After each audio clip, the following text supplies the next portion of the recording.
Well, good day, folks.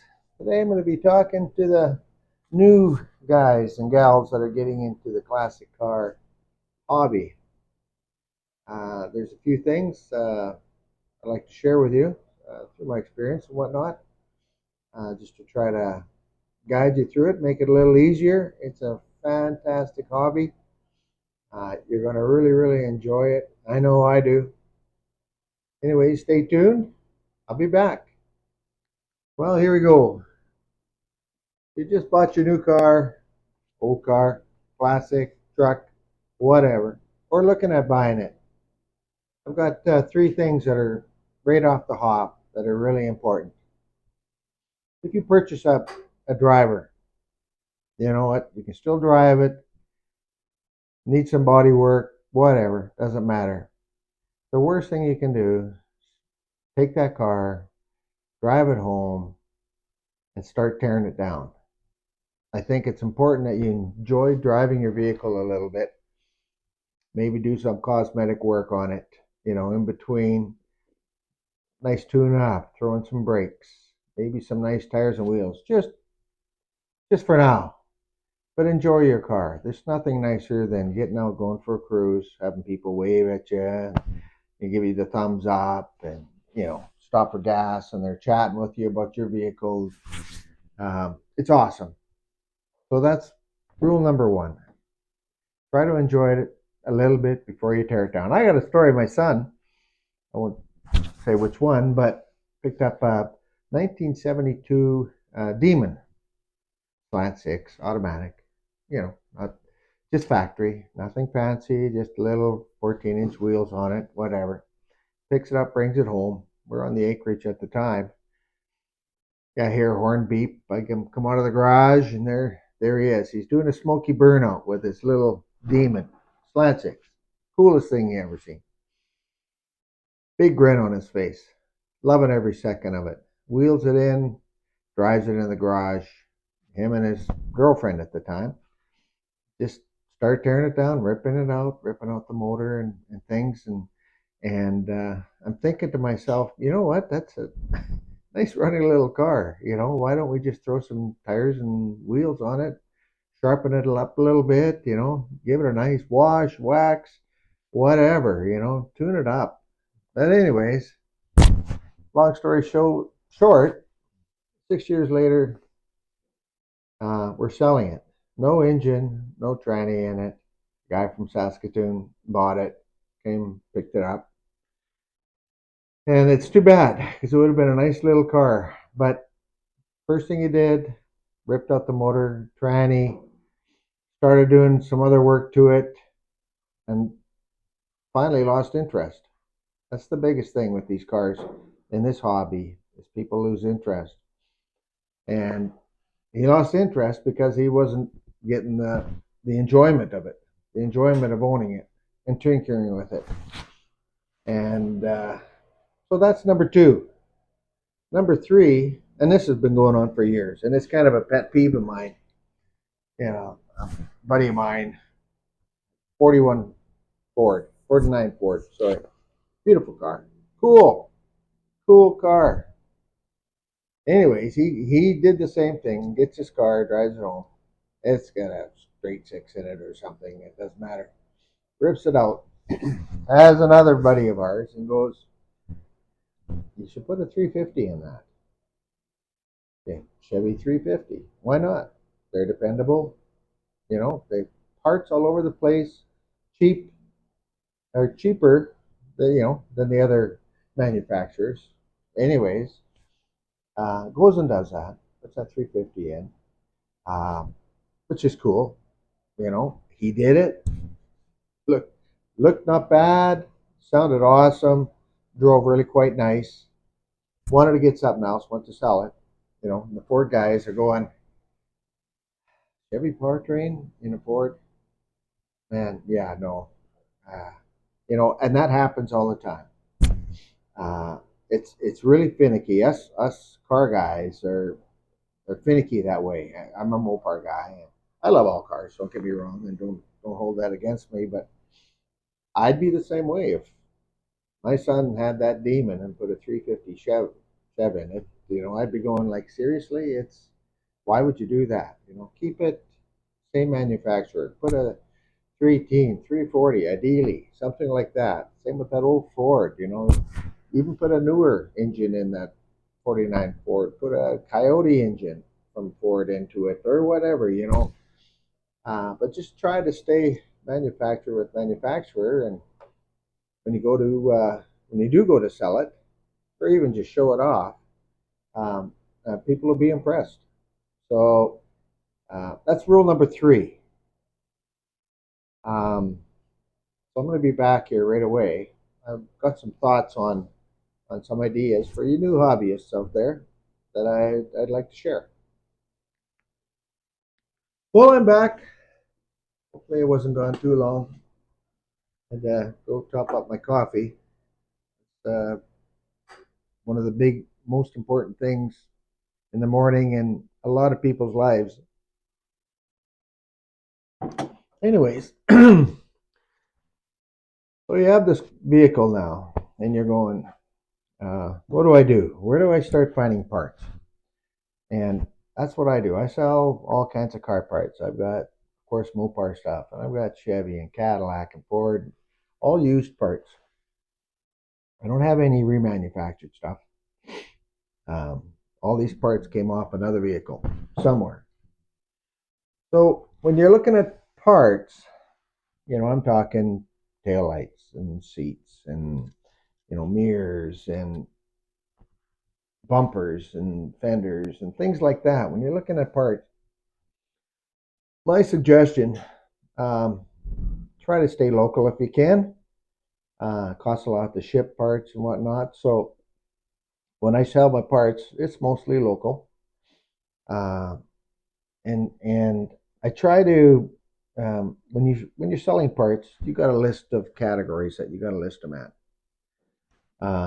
And these categories, say I sell through Facebook Marketplace, and they list them. Is this part new? Is this part good? Is this part fair? Is this part poor? So I have to list them in those categories as the kind of condition that they're in. And this is really important to, especially you new guys that are getting into it and gals that are getting into it. What I think is in good shape may not be the same as somebody else selling the part that says it's in good shape. I got a set of lenses for my 71 Charger, and I picked them up in Manitoba. Couldn't find any around here local, and I just wanted good shape. One of mine was broke, and this one you can't see it of the thing. So yeah, I get a hold of this guy, and it was on Marketplace. This was a few years back. Anyways, he said, yeah, they're in good shape. And I asked for a couple extra pictures, and I wasn't paying a whole pile of money for them. So he sends them to me, and I get them, and I look at them, and I go, man, these are nice. If I was selling them, I wouldn't have said they were in good shape. I would have said they're in excellent shape. I was totally surprised, and you know, uh, got a hold of the guy and thanked him, and just said, yeah, they were on my car in like 5 minutes. I was really impressed. So, anyways, out there, this goes on. So I'm just going to kind of show the differences of what I believe, and I'm sure a lot of other people that are into this and selling parts and buying parts believe as well, as the type of condition that a piece may be in. I've got, for example, this is off a Dart, 66 Dart, and you look at it, it's got some minor pitting in it. The lens is really nice, not chipped, not broke. A couple minor scuffs on it. I would classify that as good shape. It's going to look good on a driver. Somebody's got a nice looking car, a nice driver, drives it around. It's not a show car. Would love to have this piece. You know what? This is an excellent piece for $50. Now I got the sister to it, you know, Now you look at this one, it's in not as good a condition. And I would classify this as in fair shape. You know what? It's still all there. The lens isn't broken or whatever. But the chrome on the inside of the lens, it's kind of starting to come off. There's quite a bit of pitting on it. There's no rust or anything, but the pitting does really make a difference on chrome pieces, right? So I would sell this as fair. So fair condition, it's $40. It's not $50. I wouldn't sell it for 50. And if somebody offered me less for that, I'd be probably willing to take it. So that's good and that's fair. Another good piece that I would say is here's it's off a 1960 Plymouth. You know, it's missing the lens, uh, uh, uh, but that's whatever, not a big deal.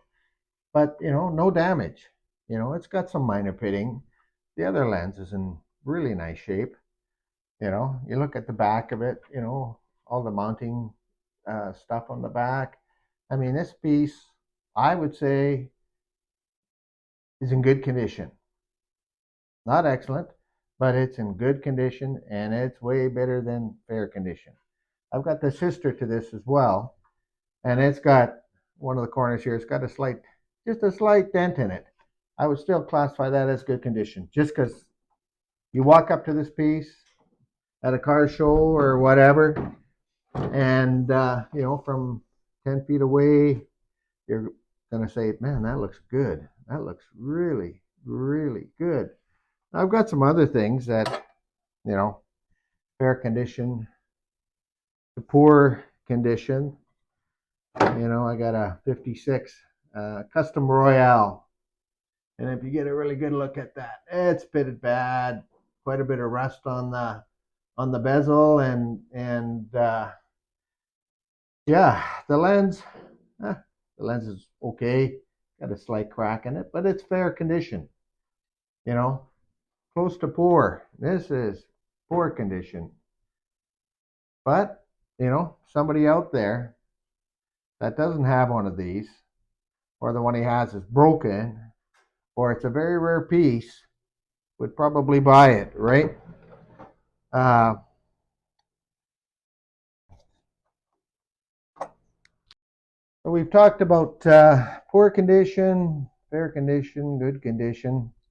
Hope you have a good understanding of that. Anyways, not everybody's going to agree with what I'm trying to share, but it's a good start. Anyways, so we go from good condition to excellent condition. This piece here is in excellent condition. It did come off a 58 Plymouth. You could probably use this on a show car. It is in that nice a shape. Uh, the only area that you could tell that it's used is the screw holes where you'd mount this onto the vehicle. They're a little bit bent, but yeah, you put some nice shiny chrome screws in there, and you would think this is a remanufactured part, but it's not.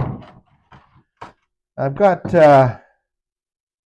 some new old stock, also known as NOS, when you're looking at these on the internet. So new old stock is product that was made back then, sort of thing, right? And they put them on shelves and in boxes. And this piece, if it was still in a box, I mean, it's in beautiful shape, no scuffing or dents or pitting or anything. But I'd sure like to have the box for this. I do have some pieces that are new old stock that are still in their boxes, but that's for another time. So, anyways, this is for a 46 to 48 Dodge, new old stock. It's a hood emblem or medallion. Not remanufactured. It's old. Anyways, you can find pieces like this.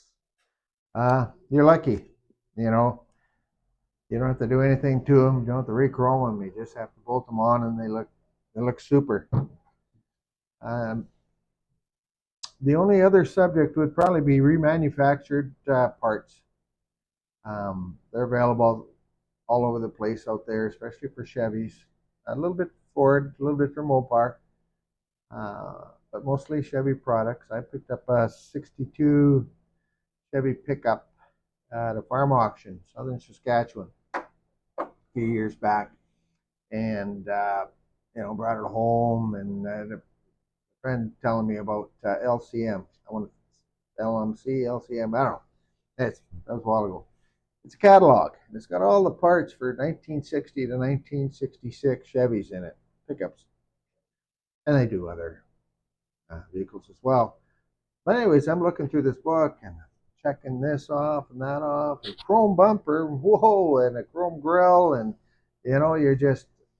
It was before too long, and I'm looking at it and adding it up, and I'm just kind of getting going. It's $15,000 in parts.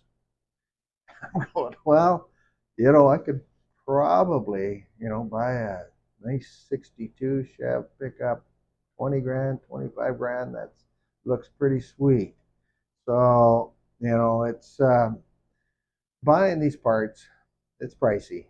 Um, and they're not the same quality as the NOS stuff. Not saying that they're not good. I'm just saying, some of them don't have the holes drilled in them, like this piece, pre-drilled in them. You got to put them in yourself, things like that. So that's remanufactured parts. So yeah, that's about all I'm going to share today. It probably bored you long enough. But if you enjoyed it, please hit like and subscribe. Leave a comment. I'm always open to suggestions as far as something that I've said is maybe incorrect, or something that you would like me to share further down the road here as an idea on the subject and the hobby.